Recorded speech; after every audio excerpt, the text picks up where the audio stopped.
Hello दोस्तों, मैं रजनी बुद्ध आपका स्वागत करती हूँ आपके अपने YouTube channel study point 123 by Rajni ma'am पर। तो देखिए दोस्तों, आज हम पढ़ेंगे नवोदय विद्यालय की क्लास 2। तो इसको देखते हैं दोस्तों। इसको कंटिन्यू करने के लिए दोस्तों चैनल को सब्सक्राइब कर लीजिए, लाइक करिए, शेयर करिए और कमेंट में अपनी राय मुझे जरूर दीजिए।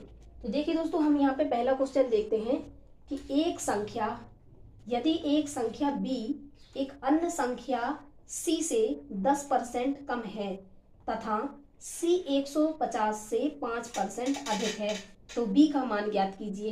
देखिए दोस्तों, यहाँ पे कितना है, यहाँ पे हम देख रहे हैं क्वेश्चन नंबर 9। क्वेश्चन नंबर 9 में बोला गया है एक संख्या दोस्तों बी है और एक संख्या सी है। ये जो बी है सी से 10% कम है। तो देखिए दोस्तों, हमने मान लिया कि सी हमारा 100 है, तो बी का 100 का 10% कम कितना हो जाएगा दोस्तों, 90। तो हमने मान लिया कि बी हमारा कितना है, 90 है। अब बोल रहा है दोस्तों कि जो सी है वो 150 से 5% अधिक है। तो देखिए दोस्तों, हम सी को कैलकुलेट करते हैं कि सी वास्तव में है कितना। तो देखिए दोस्तों, यहाँ पे क्या हो जाएगा, 150 का 5% अधिक। ये तो 100 है दोस्तों, तो अधिक बोल रहा है तो इसमें जुड़ जाएगा। कितना हो जाएगा, 105 बटे का 100। ये वास्तव में सी है, ये वास्तव में सी है। इसको चाहो तो कैलकुलेट कर लो, 5 15 5 दूनी 10। अब ये सी कितना आ गया, 3 गुणा 105 बटे 2। अब देखिए दोस्तों, हमने कल भी पहले भी आपको बताया था, हम एक फिर लिख ले रहे हैं। इसको नोट डाल के लिखिएगा दोस्तों। क्या लिखेंगे कि जो दिया उसका भाग, जो दिया उसका भाग और जो पूछा उसका गुणा, तो यहाँ पे देखिए दोस्तों, ये जो हमने कैलकुलेट किया है ये क्या निकल के आया है, हमारा सी।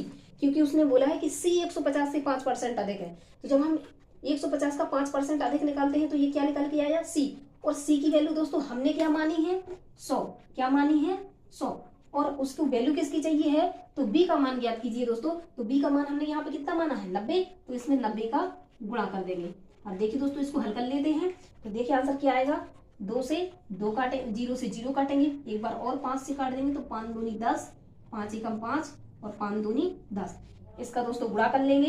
तो देखिए 21 नम्मा 189, तो ये हो जाएगा 3 गुणा 21 नम्मा 189, 9 एकम 9, 9 दूनी 18, 21 नम्मा 189। ये 3 ये लिख लिया हमने दोस्तों, और 2 का गुणा करेंगे तो कितना हो जाएगा, 4। आगे भी इसका दोस्तों गुणा कर लेंगे। तो देखिए क्या आता है हमारा आंसर, 9 × 27, 27 की 7 हासिल लगाएंगे 2, वो 18 × 18, 18 36, 18 54, 55 और 1 56। कितना आया दोस्तों, 56। 56 में 4 का भाग लगाना है हमें। तो देखिए दोस्तों, हमारा आंसर क्या आएगा, 4 एकम 4, 1 बचेगी, 4 चौको 16, 4 एकम 4, 3 बचेगी दोस्तों। फिर इसका हम दशमलव लगाएंगे, यहाँ हो जाएगा तो 7 चौको 28, 2 बचेगी और दशमलव लगाई हो, 4 पंचे 20। तो देखिए दोस्तों, इस प्रकार से जो हमारे सवाल का जो आंसर आया है ये आ गया 141.75। ये हमारे सवाल का क्वेश्चन नंबर, पहले सवाल का आंसर आ चुका है। आशा करती हूँ दोस्तों आपको ये जरूर समझ में आया होगा। अब चलिए दोस्तों, हम अगले क्वेश्चन की ओर बढ़ते हैं। तो इसका अब हम देखते हैं क्वेश्चन नंबर 2। इसको दोस्तों आप नोट करके अपनी नोटबुक में नोट कर लीजिए। अब देखिए दोस्तों, अब हम पढ़ेंगे क्वेश्चन नंबर 10। कितना पढ़ेंगे दोस्तों, क्वेश्चन नंबर 10। तो देखिए क्वेश्चन नंबर 10 में क्या लिखा है कि 175 ग्राम के 10% का 5% बराबर क्या होगा। तो देखिए दोस्तों, मैं आपको जब बता दूं कि इस जो सवाल लिखे रहते हैं दोस्तों, जैसे यहाँ पे देखिए 175 ग्राम के 10% का 5% बराबर, यानी ये क्या होगा, ये हमारा सवाल है दोस्तों। तो देखिए दोस्तों, जहां पे ये लगे होते हैं इसका मतलब होता है गुणा। क्या मतलब होता है दोस्तों, गुणा होता है। तो देखिए अब हम इसको कैसे सॉल्व करते हैं। तो ये हो जाएगा 175 गुणा 10। तो ये दोस्तों जो परसेंट लगा है इसका मतलब होता है बटे में 100। फिर गुणा, फिर का लिखा है तो फिर से दोस्तों क्या लगाएंगे, गुणा। और ये क्या लिखा है, 5 बटे में क्या हो जाएगा दोस्तों, इस परसेंट का बटे में 100। अब देखिए दोस्तों, हम इसको सॉल्व करेंगे। तो यहाँ पे इस 0 से हमने इस 0 को काट दिया, इसको 25 से काटेंगे तो 25 छक्का 150 और 25 सत्ते 175 और 25 चौको 100। आगे देखिए दोस्तों, यहाँ पे ऊपर कौन कौन बचा है, 7 पंचे 35, और बचा है कोई, नीचे क्या बचा है दोस्तों, 40। क्या बचा है दोस्तों, 40। अभी भी देखिए दोस्तों, ये 5 से और कट जाएगा, तो 5 सत्ते 35 और 5 अट्ठे 40। इसका आंसर देखते हैं दोस्तों कितना आया है, 7/8 आया है इसमें। इसमें कितना आया है, इसको दोस्तों अभी पॉइंट में सॉल्व करना है। तो यहाँ पे देखिए दोस्तों, जैसे ही हम इसका इसमें भाग लगाएंगे तो यहाँ पे आ जाएगा 0 पॉइंट, यहाँ पे दोस्तों क्या बन जाएगा, 70। अब 8 का पहाड़ा ऐसा पढ़िए कि हमारा जो सवाल है वो क्या हो, 70 से ज्यादा ना हो। तो 8 7 56, 8 अट्ठे 64, 8 अट्ठे 64। तो देखिए दोस्तों, यहाँ 70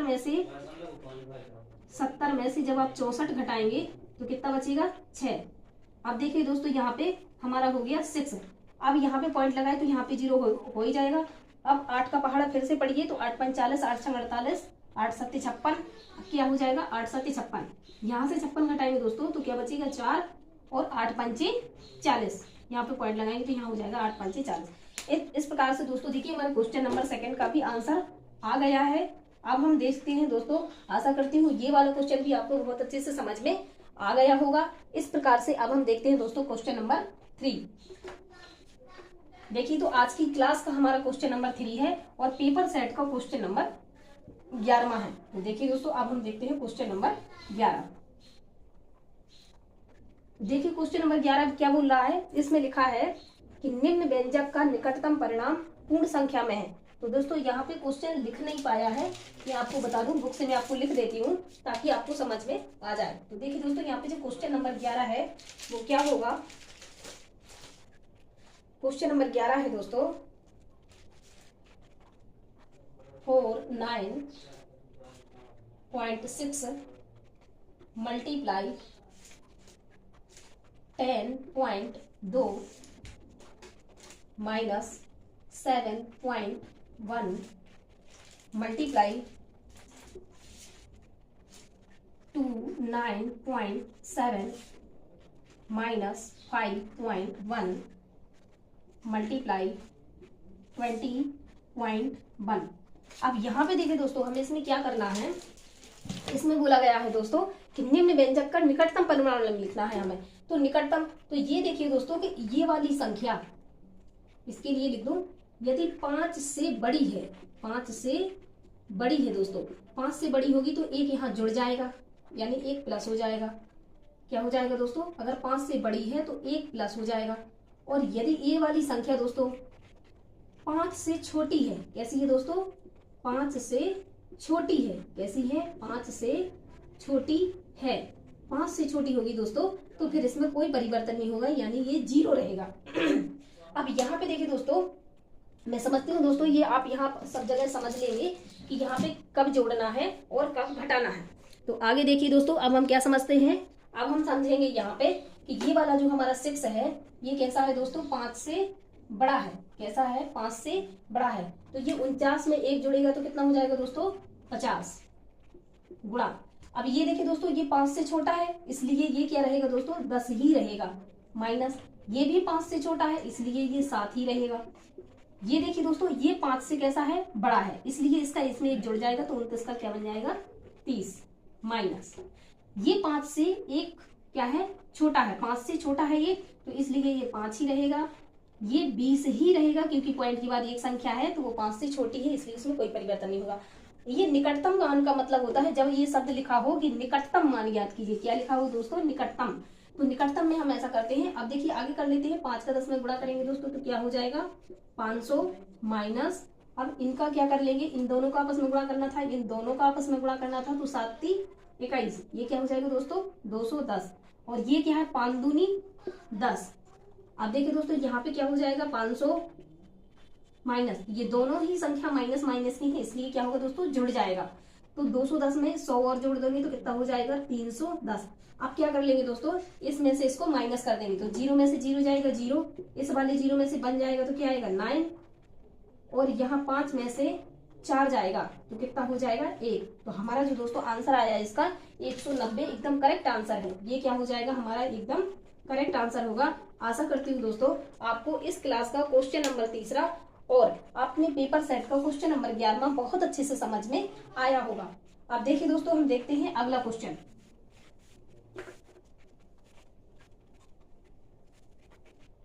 देखिए दोस्तों, अब हम देखते हैं क्वेश्चन नंबर 12। बहुत अच्छा क्वेश्चन है, इसको आप ध्यान से समझिएगा। देखिए दोस्तों, यहाँ क्वेश्चन नंबर 12 में लिखा है कि एक पार्क 1500 मीटर लंबा है तथा 750 मीटर चौड़ा है। एक साइकिल सवार को इस पार्क के 4 चक्कर लगाने हैं।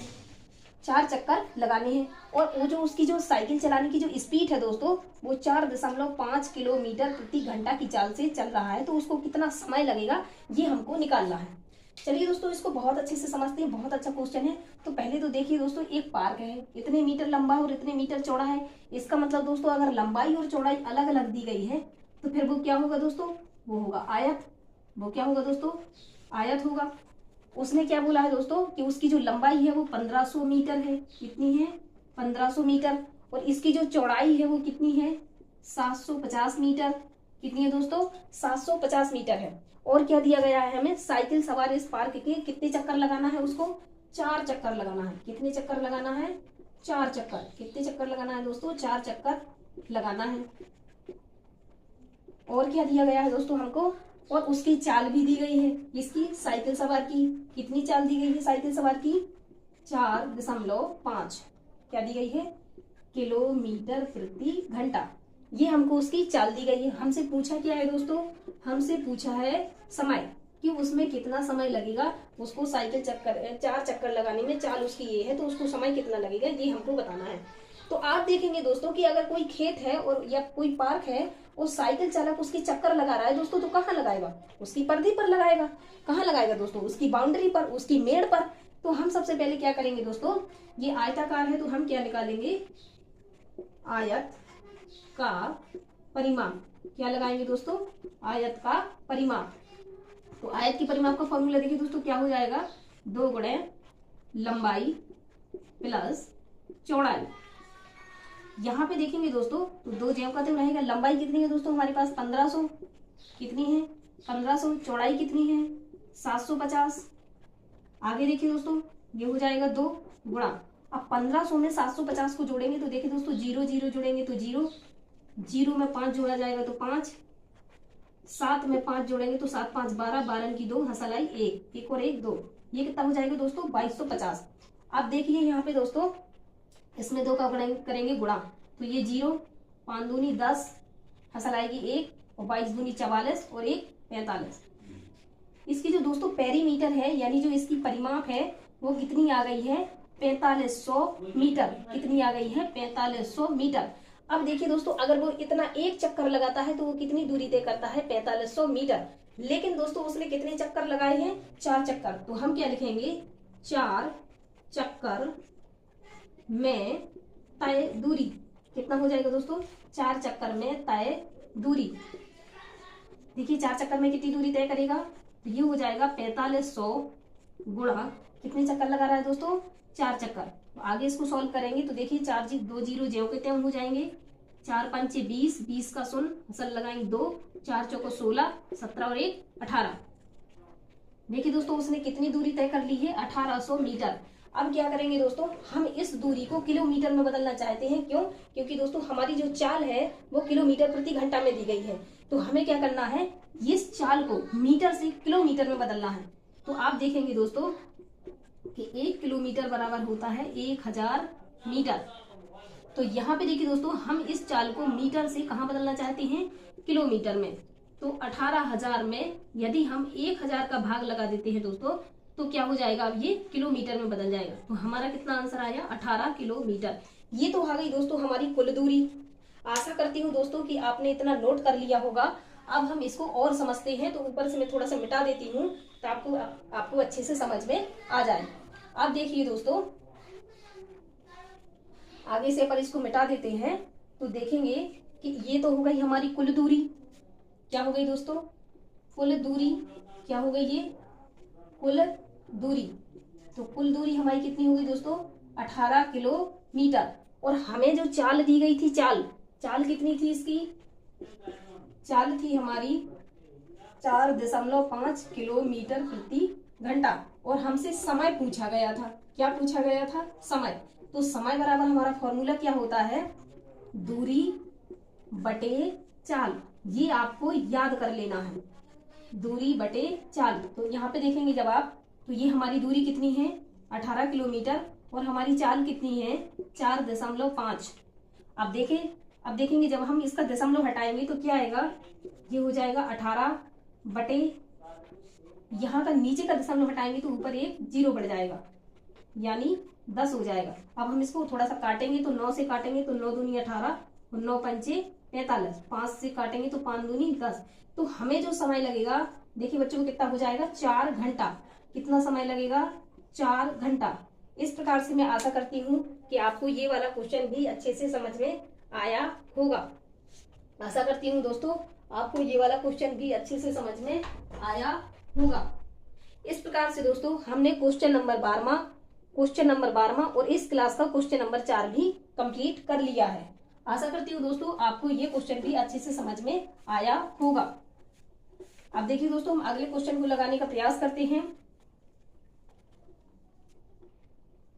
अब हम लगाते हैं क्वेश्चन नंबर, यहाँ से 12वां था, क्वेश्चन नंबर 13वां। तो इस क्लास का क्वेश्चन नंबर 13वां अब आप देखिए कैसा होगा। तो पहले हम क्वेश्चन को पढ़ते हैं अच्छे से। तो हमारा क्वेश्चन है कि पक्षियों के एक झुंड के 1/4 पक्षी नदी के किनारे पर हैं तथा झुंड के 1/5 भाग पक्षी अपने घोंसले में हैं। बाकी बचे 22 पक्षी भोजन की तलाश में घोंसले से बाहर घूम रहे हैं। और तो बताना है दोस्तों कि घोंसले में कितने पक्षी हैं। तो चलिए हम समझते हैं इसको। देखिए यहाँ पे हमें ये पूछा गया है कि पक्षियों के एक झुंड में 1/4 पक्षी नदी के किनारे पर हैं। तो यहाँ देखिए दोस्तों कि नदी के किनारे पर कितने हैं, नदी के किनारे हैं 1/4 पक्षी। और क्या दिया गया है हमको, नदी के किनारे हैं और अपने घोंसले में कितने हैं। तो इसमें पूछ रहा है कि 1/4 नदी के किनारे पर हैं तथा झुंड के 1/5 भाग के पक्षी अपने घोंसले में हैं। तो अपने घोंसले में कितने हैं, देखिए अपने घोंसले में कितना बता रहा है, अपने घोंसले में है 1/5 भाग। तो झुंड का 1/5 भाग घोंसले में है और 22 पक्षी भोजन की तलाश में गए हैं। तो आप देखेंगे कि भोजन की तलाश में कितने पक्षी गए हैं, भोजन की तलाश में। तो देखिए भोजन की तलाश में कितने पक्षी गए हैं, तो भोजन की तलाश में देखिए यहाँ पे हो जाएगा 22 पक्षी। 22 पक्षी जो है वो भोजन की तलाश में गए हैं, घूम रहे हैं। तो ये बताना है कि घोंसले में कितने पक्षी हैं, घोंसले में कितने पक्षी हैं। देखिए दोस्तों यहाँ से हम देखेंगे कि घोंसले में कितने पक्षी हैं। तो यहाँ से देखिए हम देखेंगे कि घोंसले में कितने पक्षी हैं। चलिए इसको लगाने का प्रयास करते हैं। तो यहाँ पे आप देखेंगे कि ये जो दिया गया है ये 4 और ये 5, तो हम दोनों इनका एलसीएम लेंगे तो 4 और 5 का एलसीएम कितना हो जाएगा 20। तो हमें ऐसी संख्या माननी है जिसमें बच्चों 4 का भी भाग चला जाए और 5 का भी भाग चला जाए। तो हम मानते हैं माना घोंसले में कितने हो जाएंगे, माना कि घोंसले में कितने पक्षी मान लिए हमने 20 पक्षी हैं। कितने मान लिए हमने कि घोंसले में 20 पक्षी हैं। तो नदी के किनारे कितने गए होंगे, देखिए आप मानवे के अकॉर्डिंग नदी के किनारे कितने होंगे, नदी के किनारे पक्षी। तो यहाँ पे देखिए कि नदी के किनारे पर कितने पक्षी होंगे, उसने यहाँ पे बोला है कि झुंड के 1/4। तो हमने यहाँ देखा कि झुंड में माना, यहाँ पे आप ये लिखिए, घोंसले न लिख के ये लिखिए कि माना कि झुंड में कितने पक्षी मानेंगे हम। यहाँ पे आप देखेंगे हम मानेंगे माना कि झुंड में, किसमें मानेंगे बच्चों, झुंड में। किसमें मानेंगे, झुंड में। माना कि झुंड में, किसमें, झुंड में। झुंड में कितने पक्षी हैं, 20 पक्षी हैं। तो नदी के किनारे जो जितने भी पक्षी झुंड के हैं उसके 1/4 पक्षी कहाँ हैं, नदी में। तो जब इसका 4 का भाग लगाएंगे तो इसका मतलब आंसर कितना है, 5। इसका मतलब नदी के किनारे हमारे अनुसार कितने हैं, 5 पक्षी हैं। अब देखा है कि घोंसले में कितने पक्षी हैं, किसमें, घोंसले में। तो देखिए अब घोंसले का देखते हैं अपन, घोंसले में। तो घोंसले में देखिए कितने थे, झुंड के 1/5, झुंड का 1/5, 5 चौको 20, यानी 4 पक्षी हमारे घोंसले में है। अब देखिए वो पूछ रहा है। अब यहाँ पे देखिए क्या बोल रहा है, यहाँ पे झुंड के 1/5 पक्षी अपने घोंसले में है, बाकी बचे पक्षी। तो अब देखिए कि बचे पक्षी कितने हैं, यानी शेष पक्षी। यहाँ पे देखेंगे हम शेष पक्षी कितने हैं हमारे। तो देखिए 5 यहाँ चले गए, 4 यहाँ चले गए, 5 और 4 कितने हो गए, 9। अब 20 में से 9 चले जाएंगे, देखिए बच्चों कितने चले जाएंगे, 20 में से 9 चले जाएंगे तो कितने पक्षी बचे हमारे पास, 11। तो शेष पक्षी हो गए 11। और ये कह रहा है कि भोजन की तलाश में 22 पक्षी गए हैं, तो जो बचे होंगे पक्षी वही तो भोजन की तलाश में गए होंगे। तो अब देखिए ये कह रहा है कि भोजन की तलाश में 22 पक्षी गए हैं और हम कह रहे हैं बच्चों कि 11 पक्षी गए हैं। इसलिए अब हम क्या लगाएंगे, जो दिया उसका भाग और जो पूछा उसका गुणा। तो देखिए यहाँ भोजन की तलाश में कितने पक्षी गए हैं, 22 पक्षी। हमारा आंसर क्या आया है, 11 पक्षी। तो जो दिया उसका भाग। अब हमसे पूछा गया है तो घोंसले में कितने पक्षी हैं, किसमें पूछ रहा है कि घोंसले में कितने पक्षी हैं, किसमें पूछ रहा है बच्चों, घोंसले में। किसमें पूछ रहा है, घोंसले में। तो यहाँ देखिए घोंसले में तो आए थे 4 पक्षी, घोंसले में कितने आए थे, 4 पक्षी। तो 11 दूनी 22 और 4 दूनी 8, यानी वास्तव में घोंसले में कितने पक्षी हो गए, 8 पक्षी। वास्तव में घोंसले में कितने पक्षी हो गए, 8 पक्षी। कितने हो गए, 8 पक्षी। तो अब हम देखिए यहाँ से इस तरीके से इसको कैलकुलेट करेंगे कि घोंसले में यहाँ पे कितने पक्षी हो गए, 8 पक्षी। तो अब मैं आशा करती हूँ दोस्तों आपको ये भी अच्छे से समझ में आया होगा और आपको इसे बहुत अच्छे से सीख लेना है कि ये कैसे लगाना है, जो दिया उसका भाग और जो पूछा उसका गुणा। अब देखिए आगे समझने का प्रयास करते हैं इसको। इस प्रकार से हमने इस वाले क्वेश्चन को भी कंप्लीट कर लिया है। अब आगे देखिए, अब हमने क्वेश्चन नंबर 13 को कंप्लीट कर लिया है। अब हमें लगाना है क्वेश्चन नंबर 14।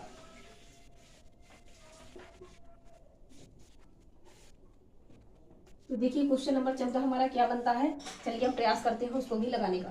तो क्वेश्चन नंबर 14 हमारा क्या बोल रहा है कि अमित ने एक मेज पर 1200 रुपए में खरीदा। जो अमित ने है एक मेज खरीदी है, कितने रुपए में, 1200 रुपए में खरीदी, और इसकी मरम्मत पर 200 रुपए उसने और खर्चा लगा दिया। फिर उसको क्या कर दिया, 1680 रुपए में बेच दिया। तो अमित का प्रतिशत लाभ या हानि हमें बताना है। तो सबसे पहले देखिए बच्चों हम क्या लिखेंगे, हम लिखेंगे, देखिए इसमें भी हम सबसे पहले क्या है, हमारे क्वेश्चन नंबर 14 है। कौन सा क्वेश्चन है, क्वेश्चन नंबर 14 है। और हम क्या लिखेंगे, दिया गया है। क्या लिखेंगे, दिया गया है। तो देखिए हमें क्या दिया गया है, अमित ने मेज को कितने में खरीदा, यानी ये किराए कितने में किया है उसने।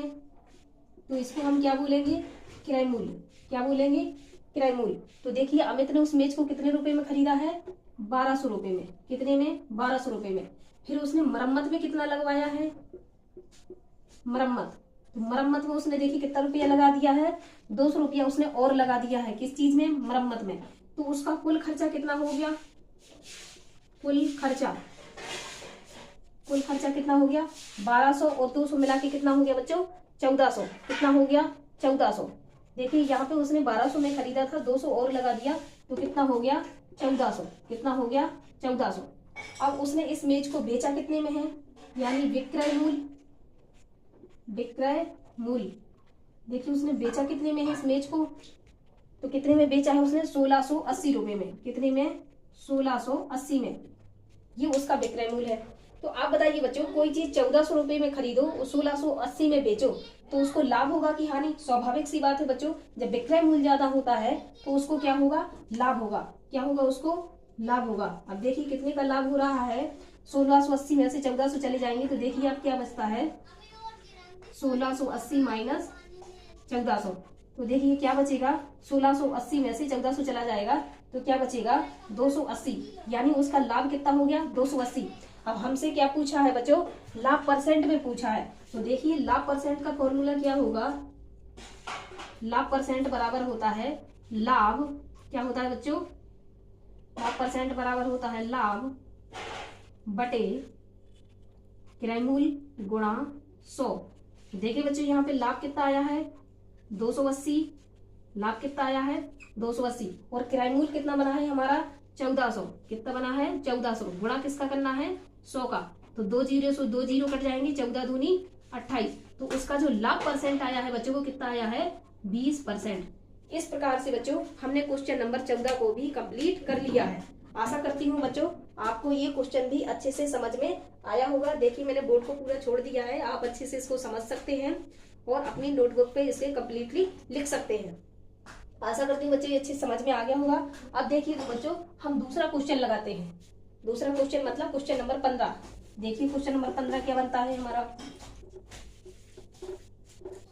अब हम लगाते हैं क्वेश्चन नंबर 15। देखिए क्वेश्चन नंबर 15 क्या है। क्वेश्चन नंबर 15 है हमारा कि 640 का अभाज्य गुणनखंड है।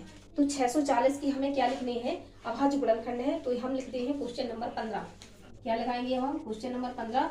और हमें क्या करना है, 640 के अभाज्य गुणनखंड लिखना है। तो अभाज्य गुणनखंड के लिए सबसे पहले हमारे पास सबसे पहली जो अभाज्य संख्या होती है वो 2 होती है। बच्चों मैं इसके लिए भी एक भाज्य संख्याओं का भी एक वीडियो बना दूंगी। तो सबसे पहली अभाज्य संख्या हमारी 2 है। तो सबसे पहले हम इसे 2 से काटेंगे।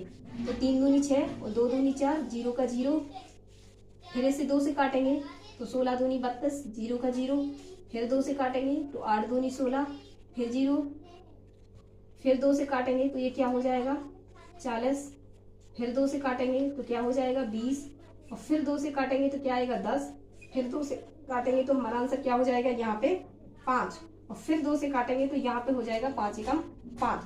तो इसमें पूछ रहा है बच्चों कि हमें इसके क्या बताना है, अभाज्य गुणनखंड बताना है। तो इसके अभाज्य गुणनखंड देखिए कैसे लिखेंगे हम, अभाज्य गुणनखंड।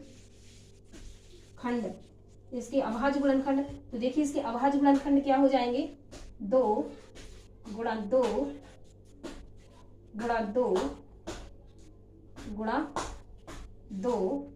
तो यहाँ पे देखिए तो 2 कितने हैं, 1 2 3 4 5 6 7। तो 1 2 3 4 5 6 7 ये हो गए 1 2 3 4 5 6 7, 1 2 3 4 5 6 7, और इसके बाद एक हमारा 5 भी आता है। तो ये हो गए बच्चों इसके अभाज्य गुणनखंड। तो उसने पूछा था कि 640 के अभाज्य गुणनखंड लिखिए। तो देखिए बच्चों हमने ये इसके अभाज्य गुणनखंड निकाल दिए हैं। बस देखिए बच्चों हमारा लास्ट सवाल बचा है, सवाल नंबर 16। आशा करती हूँ बच्चों ये भी आपको बहुत अच्छे से समझ में आ गया होगा। अब हम लगाते हैं सवाल नंबर 16। देखिए सवाल नंबर 16 को कैसे सॉल्व करेंगे। सवाल नंबर 16 देखिए बच्चों अब हम लगाएंगे सवाल नंबर 16। कौन सा लगाएंगे, सवाल नंबर 16। देखिए सवाल नंबर 16 में क्या लिखा हुआ है, इसमें लिखा है 140.75 गुणे 0.01। तो देखिए बच्चों हमें ये बताना है कि इसका कैलकुलेशन करके कितना आएगा। तो चलिए हम इसको लगा लेते हैं। तो हम लगाएंगे 140.75 मल्टीप्लाई क्या हो जाएगा 0.01। तो देखिए बच्चों जब ऐसी संख्या हो कि यहाँ पे बहुत सारे 0 0 दिए गए हों और लास्ट में 1 दिया हो तो इसका आंसर यही आता है। यानी इसका जब हम गुणा करेंगे तो देखिए 5 एकम 5, 7 एकम 7, 0 एकम 0, 14 एकम 14। अब यहाँ पे बच्चों दिक्कत जाती है हमें दशमलव लगाने में। तो दशमलव देखिए कैसे लगाते हैं, 1 अंक, 2 अंक, 3 और 4। यानी जो हमारा दशमलव लगेगा वो कितने अंक बाद लगेगा, 4 अंक बाद लगेगा। 1 अंक, 2 अंक, 3 अंक, 4 अंक। यानी हमारा जो दशमलव लगेगा वो यहाँ लगेगा, और जो हमारा आंसर आएगा बच्चों वो आएगा, देखिए हमारा आंसर क्या आएगा, इसका हमारा आंसर हो जाएगा बच्चों 1.4075। यही हमारा करेक्ट और राइट आंसर होगा। आशा करती हूँ बच्चों आज के 8 सवाल आपको बहुत अच्छे से समझ में आए होंगे। बच्चों अगर आपको कहीं समझ में नहीं आता है तो आप मुझे कमेंट करके अपनी राय जरूर दें। इसके लिए आप चैनल को सब्सक्राइब करें, लाइक करें, शेयर करें और कमेंट में मुझे अपनी राय जरूर बताएं। जय भीम, जय भारत।